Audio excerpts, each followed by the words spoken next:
नहीं तो उसके बाद फिर आप वहीं उसके बाद छुट्टी आप पुलिस वाले पकड़ लेंगे आप। हाँ। काका अल्लाह भला करे, फिलहाल हालात मंदे चलते पे। एक तो ये बच्चे जो मांगने वाले हैं ना, ये लोग ढीठ करके बंदे को पूरा फिर ही जान छोड़ते हैं।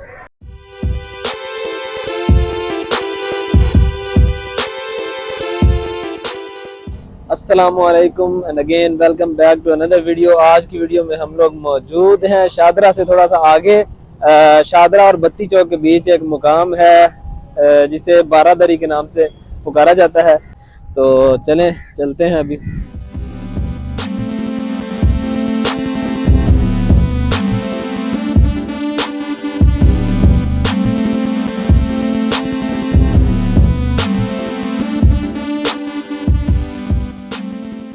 बोट की टिकट आपको खरीदनी पड़ेगी और अदरवाइज नूर जहाँ का मकबरा और वहाँ पे तो 20 रुपये टिकट थी, लेकिन इस जगह की कोई टिकट नहीं है मेरा ख्याल में। तो अभी हम लोग आए हैं और यहाँ से हम टिकट खरीदेंगे। बेटा 20 आदमी 50 रुपए जाने के और 50 जाने के एक आदमी की टिकट है। ठीक है। या आप सुबह 9 बजे है और शाम 5 बजे तक 5:30 बजे तक जब आपका जैसे आप पहुँचाए उसी टिकट शाम 5:30 बजे तक वो लास्ट टाइम है हमारा। नहीं तो उसके बाद फिर आप वहीं उसके बाद छुट्टी आप पुलिस वाले पकड़ लेंगे आप। हाँ। चलो ठीक है, टिकट देते हैं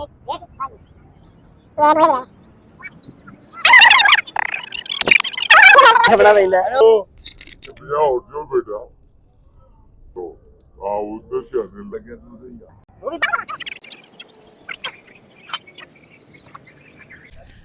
अच्छा, तो टिकट मैंने अभी खरीद लिया है, 50 रुपए जाने के और 50 रुपए आने के। लेकिन 5 आई थिंक 5:30 उसने बोला था कि 5:30 के बाद अगर आप आएंगे तो वो हमारा आखिरी टाइम है।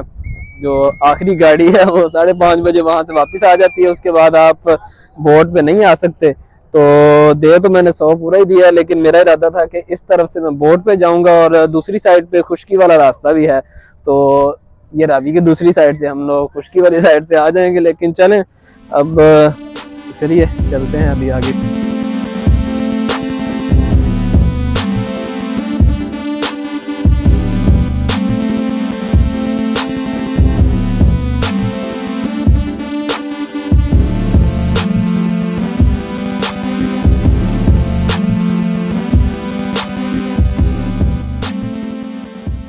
रावी का पुल नजर आ रहा होगा और इसको दरियाए रावी कहना अब जो है वो बेवकूफ़ी होगी, क्योंकि इसका जो पानी है वो हमारे लाहौर से जो जितना वेस्टेज है वो सारा आकर इस दरिया की जगह पर पानी को वो गंदा पानी डाला जाता है और इसमें से अब गंदे नाले के पानी की बू आ रही है। और अच्छा,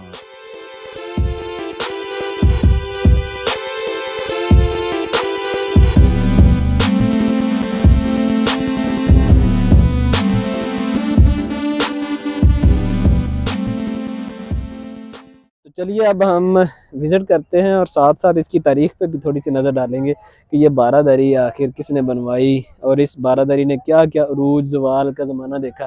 तो चलिए चलते हैं।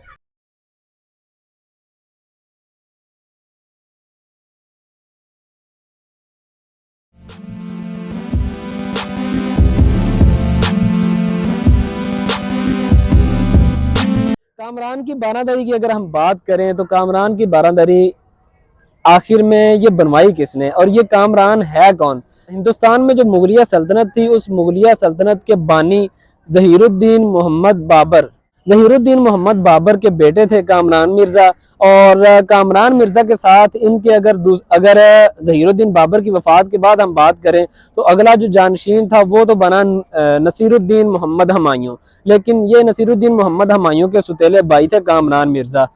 असल में कामरान मिर्ज़ा सारी ज़िंदगी हुमायूं के मुखालिफ रहे और हमेशा हुमायूं की मुखालफत की। हुमायूं की मुखालफत में जाते हुए उन्होंने इनके खिलाफ काफ़ी सारी बगावतें भी की। लेकिन जब ज़हीरुद्दीन बाबर की वफ़ात हुई तो ज़हीरुद्दीन बाबर की वफ़ात के बाद हुमायूं पर बहुत ज़्यादा दबाव था अपने भाई यानी कामरान मिर्ज़ा के कत्ल का। लेकिन वो हमेशा इसको टालता रहा और उसने कामरान मिर्ज़ा को ये जो लाहौर का एरिया था या जो पंजाब का इतना एरिया था वो भी उसे दे रखा था। लेकिन फिर भी अपनी ज़िंदगी में कामरान मिर्ज़ा हमेशा हुमायूं का मुखालिफ रहा।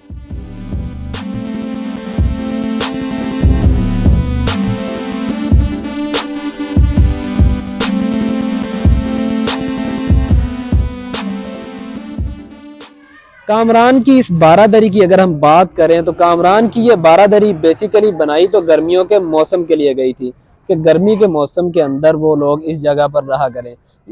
इस जगह क्योंकि ये दरियाए रावी के बिल्कुल किनारे पे वाक़ थी। दरियाए रावी और इसका जो डिस्टेंस था उस टाइम का तकरीबन कुछ 100 मीटर्स की दूरी पे थी ये बारादरी थी। लेकिन अगर आज हम देखें तो ये एक जजीरा नुमा लगता है कि ये रावी इसके इस साइड से भी बह रहा था, इस साइड से भी, और ये दरमियान में एक जजीरा नुमा जगह दिखाई देती थी।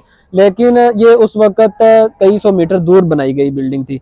ये बिल्डिंग मुग़लों की तारीख के हवाले से बहुत ही ज़्यादा अहमियत की हामिल है, या यूँ कह लीजिए कि ये सबसे पहली इमारत थी जो मुग़लों ने लाहौर के अंदर बनवाई।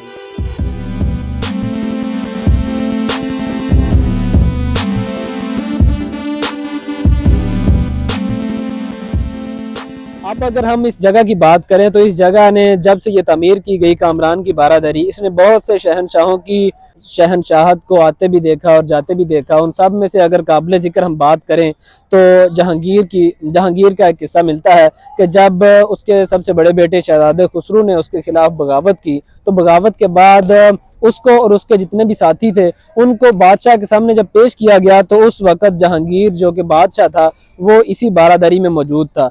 और इस सारे किस्से को अगर हम बयान करें तो जहांगीर ने अपने बेटे शहजादे खुसरू और उसके तमाम साथियों को 300 के लगभग तकरीबन वो लोग थे उनको सजाए मौत की सज़ा सुनाई। साथ साथ अपने बेटे जो कि शहजादा खुसरू था उसके खिलाफ कहा कि इसकी आंखों में सलाखें फेर दी जाएं। वो जो 300 लोग थे उनको इस कामरान की बारादरी से लेकर शाही किले तक रास्ते में उनको खड़ा करके सजाए मौत दी गई। फिर शहजादे खुसरू को उन सब की फांसी दी हुई लाशों के सामने से घसीट कर शाही किले तक लेकर जाया गया। और जब ये जहांगीर ने सजा उनको सुनाई तो साथ ही उसने एक तारीखी जुमला ये भी कहा कि बादशाह का कोई भी रिश्तेदार नहीं होता।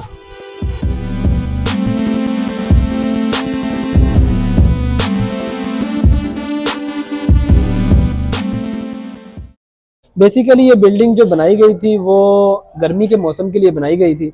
तो चलिए चलते हैं।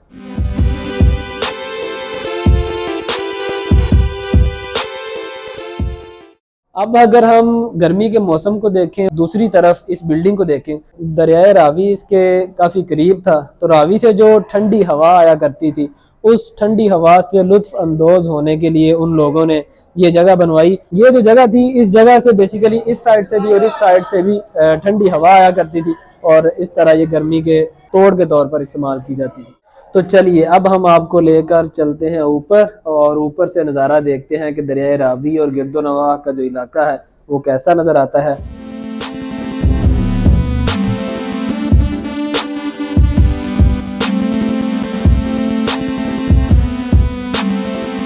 अगर हम छत के व्यू की बात करें तो यहाँ से अगर इस तरफ देखें तो इस तरफ तो आपको दरख्त ही नज़र आएंगे, लेकिन अगर हम इसी तरह दूसरी साइड पे देखें कुछ ही फासले पे आपको दरियाए रावी नज़र आता है। सामने ये किसी वक्त में तालाब हुआ करता था और तालाब के सामने एक वो आप देख रहे हैं कि एक ये चबूतरा, तो मुगलों की बर्बादी का जो बायस था बेसिकली वो था इनकी अयाश परस्ती। तो एक बादशाह हो वक़्त का और कंजर खाना ना करे, तो ये तो कहीं पे नहीं लिखा, तो होगा कोई शरीफ भी, लेकिन कहा यह जाता है कि इस जगह पे वो जो लौंडियां वगैरह थी उनका रक्स देखा करते थे। बात करें तो जहांगीर के बाद भी इसने दो दौर देखे हैं, क्योंकि उन दोनों दौर में उन लोगों ने इस जगह को मल्लाहों वगैरह से टैक्स कलेक्ट करने के लिए एक टैक्स बोझ के तौर पर इस्तेमाल किया। लेकिन जहांगीर के दौर में इस इमारत को बादशाह सलामत के आराम की गर्ज से इस्तेमाल किया जाता रहा, लेकिन जहांगीर के बाद इस जगह को कोई ख़ास अहमियत नहीं दी गई, एक टैक्स बोझ के तौर पर इस्तेमाल किया गया।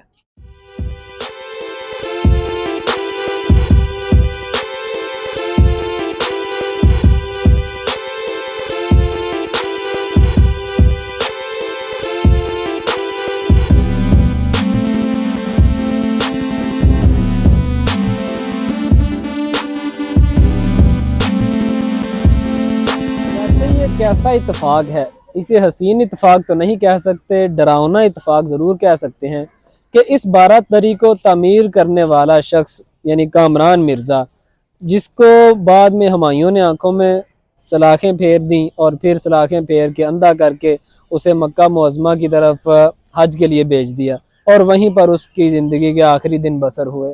लेकिन अगर उसके बाद बात करें तो उसी की नस्ल से बाद में जब जलालुद्दीन मोहम्मद अकबर का दौर आया और अकबर के बाद उसका बेटा जहांगीर, उसका बेटा जो था उसका जानशीन, वो तख्त नशीं हुआ और उसके बेटे ने जब बगावत की तो उसकी आंखों में सलाखें फेरने का जो हुक्म जारी किया वो उसी कामरान जो कि पहले अपनी आंखों में सलाखें फिरवा चुका था, उसके बाद जहांगीर ने अपने बेटे को सलाखें फेरने का जो हुक्म जारी किया वो इसी 12 दरी से जारी किया।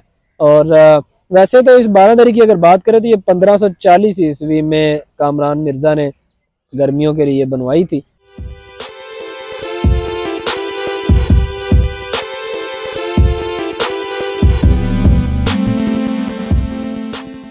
अभी शाम के तकरीबन 5:30 से टाइम ऊपर हो चुका है। हमने जो टिकट खरीदी थी उसका टाइम 5:30 बजे तक था। अब हम यहाँ से खुश्की का जो रास्ता है उसे इस्तेमाल करते हुए रावी के पुल पर पहुँचेंगे।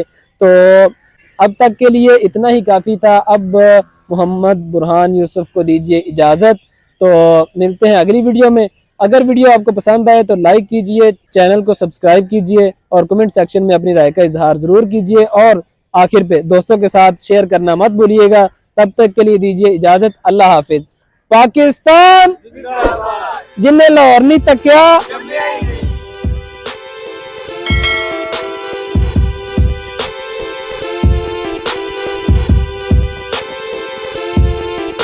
और मेरा चैनल भी भाई के चैनल के थ्रू जो है वो आप जी सब्सक्राइब बिल्कुल। हम ब्लॉग्स के नाम से चैनल है।